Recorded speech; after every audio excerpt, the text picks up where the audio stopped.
Hey YouTube, how y'all doing, man? So this video had popped up on my recommended, literally like 20 minutes ago. I was like, interesting. Most toxic woman ever.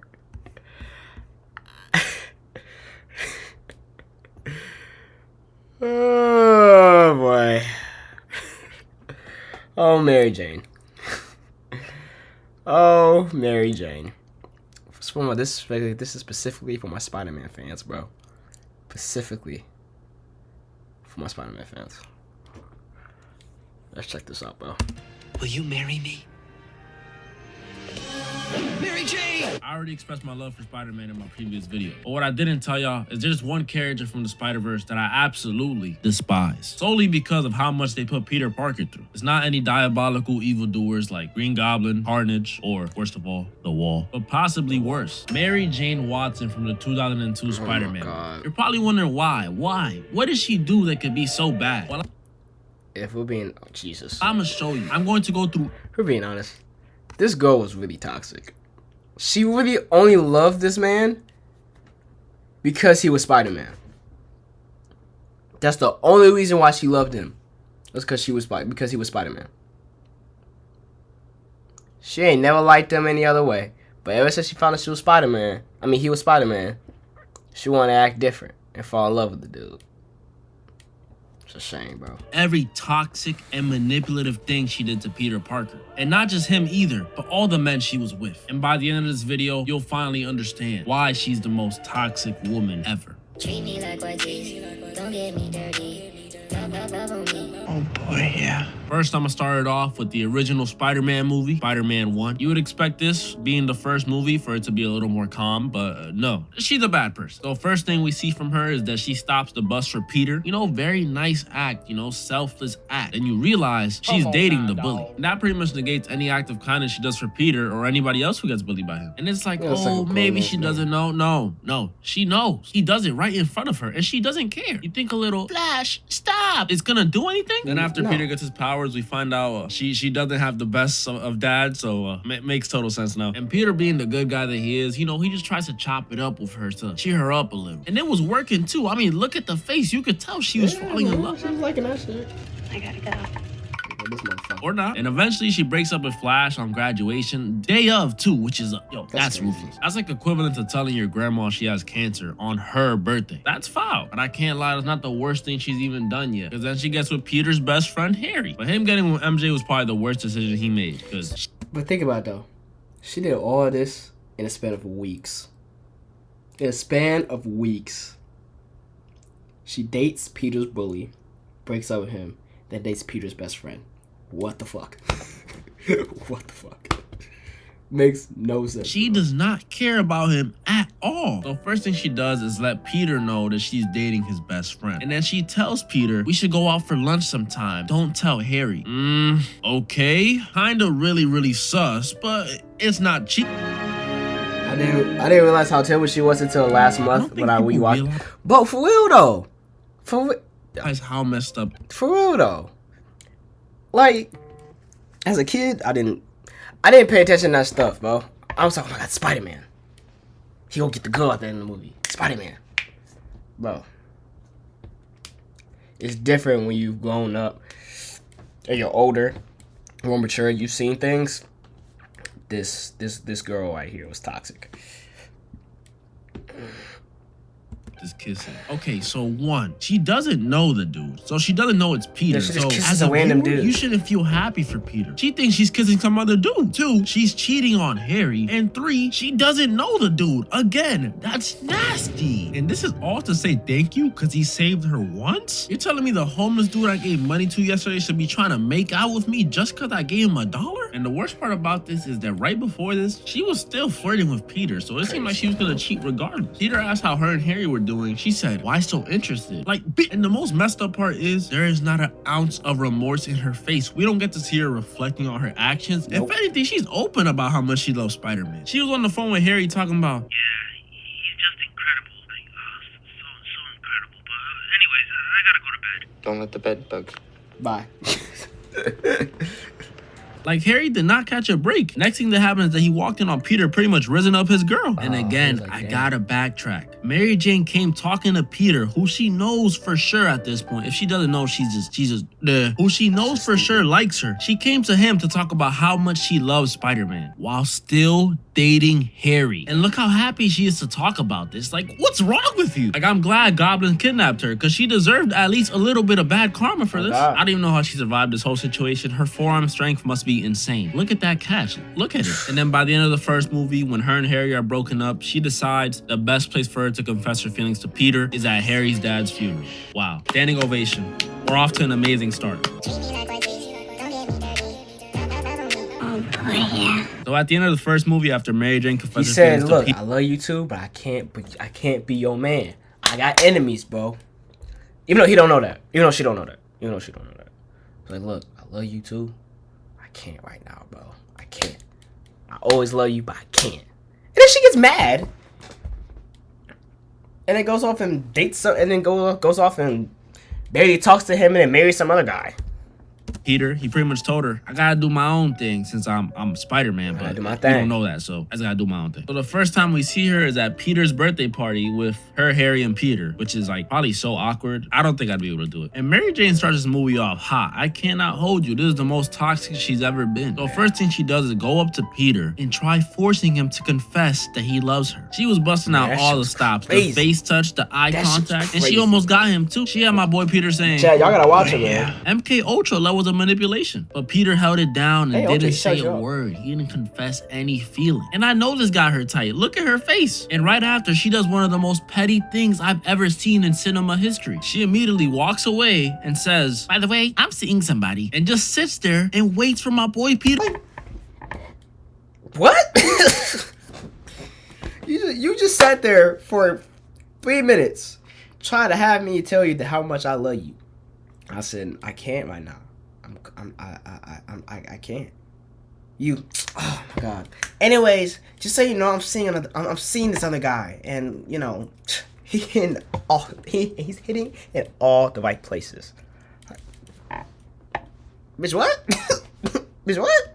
Peter's reaction. Do you know how messed up that is? Like, let that happen to me. I might just. I woke up Chris Breezy. So in this movie, Mary Jane's an actress, so, you know, she has plays and stuff, and she really wanted Peter to go to hers. But, you know, Spider-Man stuff comes up, and Peter wasn't able to make it. And MJ, she took this to the heart, because next time she sees Peter, you know what happens? She agrees to get married to the dude, just to get back at Peter. You know how messed up this is to Peter and to the guy she's with? He's just an innocent bystander who's getting in the way. Like, she's just using the man. There's that scene where she tells him to lay a certain way so she could kiss him and pretend like she's kissing Spider-Man, pretty much confirming that she's still thinking about Spider-Man and Peter while with this dude. Then later in the movie, she's telling Peter again, you love me. Just say it. You love me. And when Peter tells her no, she's like, kiss me. Go ahead, kiss me. Mind you, she's still engaged to the dude. The ring is literally right there. They show it in the shot. Then she gets kidnapped again after Peter comes to save her and he convinces Doc Ock that he's good again and all this stuff. The whole place starts collapsing on them and Peter's holding it up by himself, the whole place, and she's under him and she has the audacity to say, you do love me.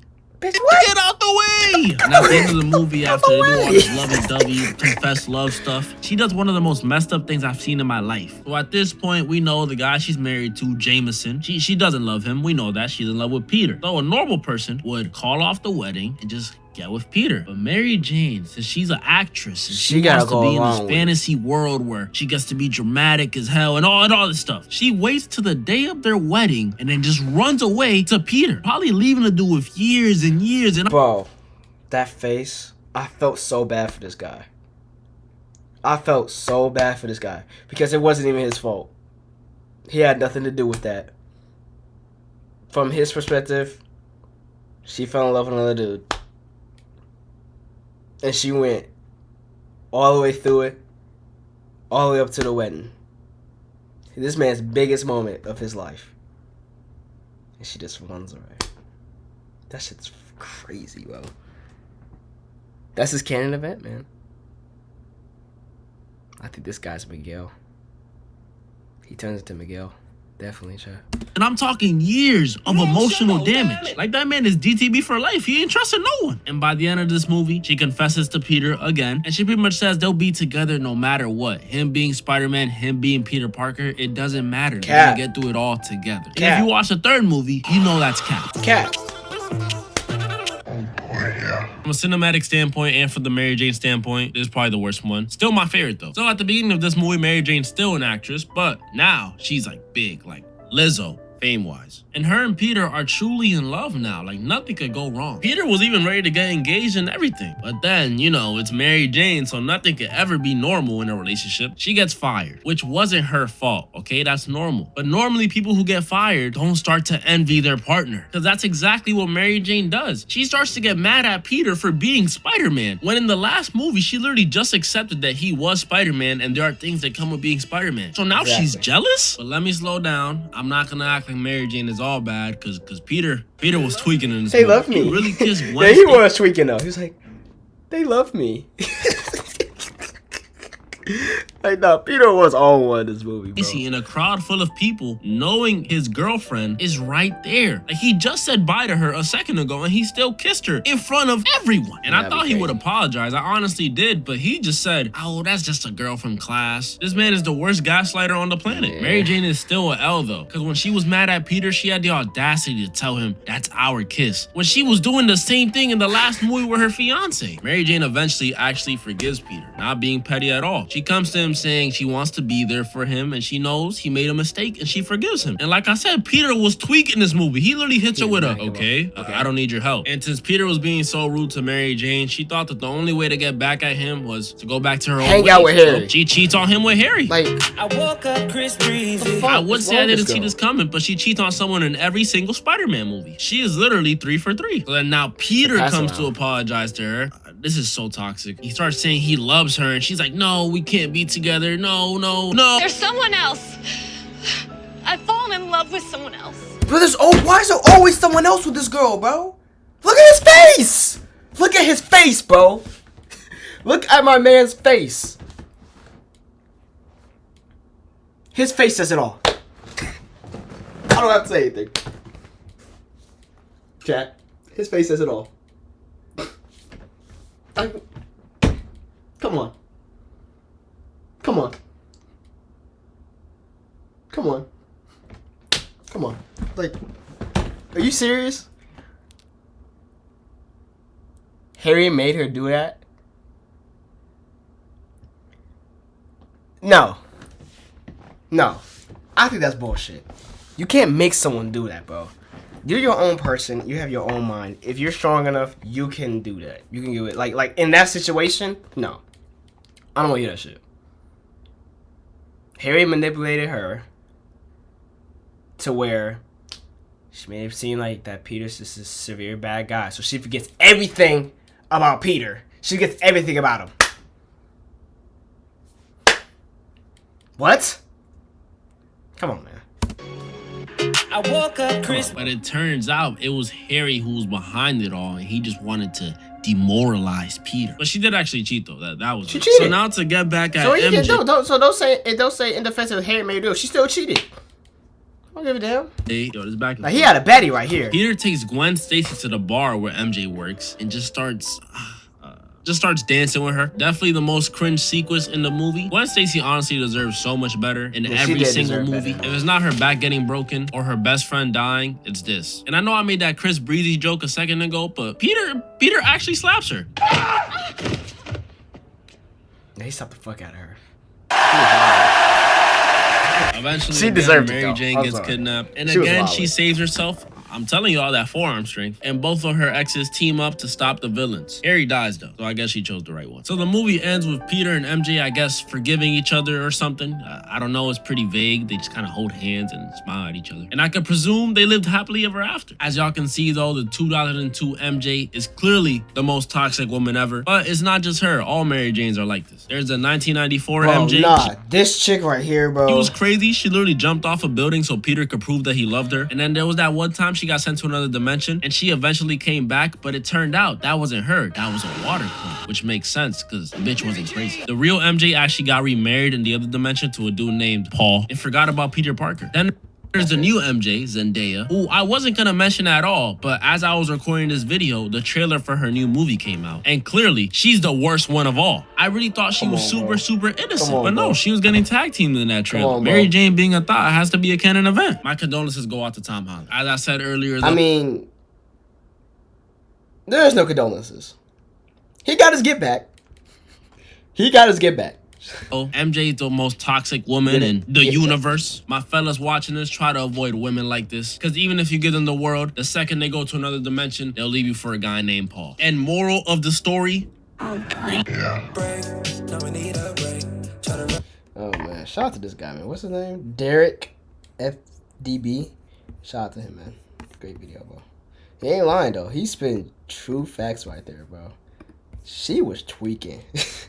She be tweaking, bro. Like, real talk. But no, W video though.